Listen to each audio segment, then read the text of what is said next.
La Malaisie veut revenir en Formule 1. Le problème, c'est qu'une édition de Formule 1, c'est 70 millions de dollars. Alors évidemment, ça complique les choses. Je te partage également les autres pays qui souhaitent revenir au calendrier. On est bientôt 150 000 au cumulé et je vous remercie pour vos abonnements. Et ces 70 millions de dollars, c'est sans les frais d'organisation. On comprend pourquoi de nombreux pays hésitent à revenir. Et pourtant, la liste est longue.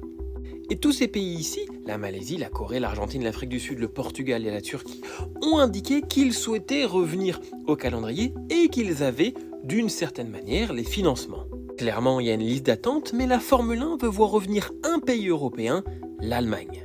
Et c'est Stefano Domenicali qui le dit, l'Allemagne doit revenir. Et pour eux, et c'est assez rare pour le dire, l'argent est secondaire, c'est ce qu'il le dit.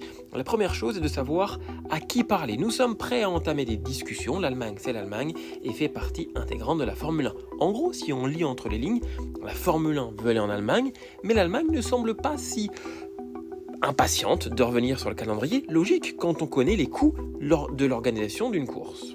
Mais il faut être honnête, c'est compliqué. Le temps presse, il y a une longue liste d'attentes de sociétés et même de pays avec leur Premier ministre et leur roi qui veulent absolument une course, clairement. Même si la Formule 1 veut l'Allemagne, ça semble mal parti. Et je vous connais dans les commentaires, vous allez me dire, et la France, Seb? Et bien clairement, c'est au point mort. Tout simplement parce que les politiques ne sont pas pour un retour pour la Formule 1 au calendrier, où on n'a pas de vrai soutien financier et on sait, on vient de le voir, que c'est beaucoup d'argent. Et puis, il faut être honnête, il n'y a pas de réelles infrastructures hors circuit. Le Castellet, t'as 2-3 hôtels.